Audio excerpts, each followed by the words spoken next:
Ikaw ba ang sabi unlisted yan? Ay, boss, nakiusap lang kasi sa akin yan eh. May extra. Kasi walang trabaho. Wala rin nagtitiwala. Ex-con kasi, boss.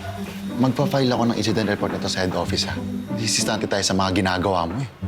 Ako, boss. Wag, madami akong perin. Pero, boss, meron akong good idea. What if ikaw na lang muna sumagot ng panggamot niya? Ikaw lang di mag-cover ng pampaayos ng machine. Ito pa, boss. Last na. Wag na nating i-file na incident report. Di ba? Babaliw ka ba? Ha? Gusto mo mawala ng lisensya sa pinagsasabi mo? Ikaw kaya gumawa ng mga naisip mo para maban ka sa lahat ng site. Boss naman, sorry. Pero, boss, tignan mo kasi si Tay Ernie, oh. Kawawa naman. Siya lang nagtatrabaho sa pamilya nila. Tapos wala namang gustong mangyari ng insidente to.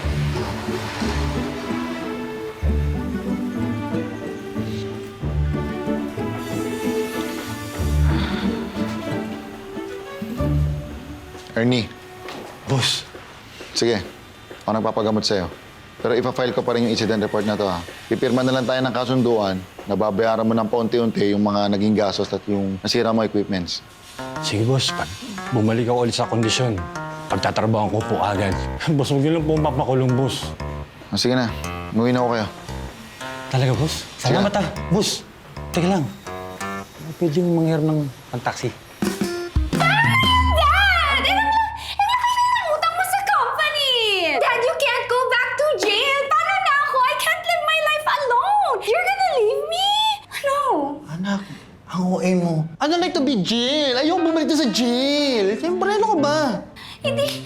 Ako na lang mag-work, Dad. Gagawa ng lahat ng paraan. Mag-a-apply ako sa call center. I mean, Englishera naman ako. Like, halata naman, di ba? Like, I can do this. Halatang halata. You can do that. Ang galing mo mag-English, anak. Pero wala kang experience. Ano ba yun?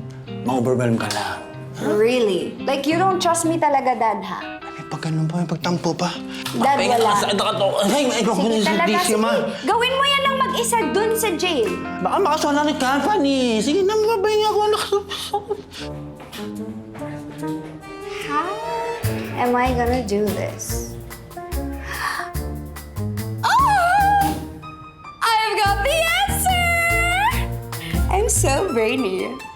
Bagay ba?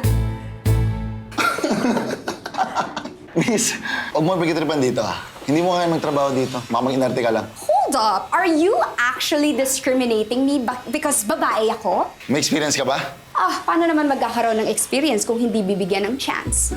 Don't judge a book by its cover. Kaya ko lahat. I'm a strong, independent woman. O ano, princess, sigurado ka kaya mo? Kaya ko to, Foreman. Wala akong hindi kayang gawin. I can do this. Sigurado ka. Safety first! Pareho ka ng tatay mo, eh. Lampa. Boss Engineer, pauwiin na natin yan si Princess. Sorry. Nakakabagal lang dito sa atin yan eh. Kaya mo siya. Bukas, hindi na papasok yan. Kaya nga, boss, pauwiin na natin para hindi na lalo mahirapan. Boss. Hayaan mo siya. Eh, kung yan talaga yung gusto niya, eh. Let her. Sige, boss. Happy.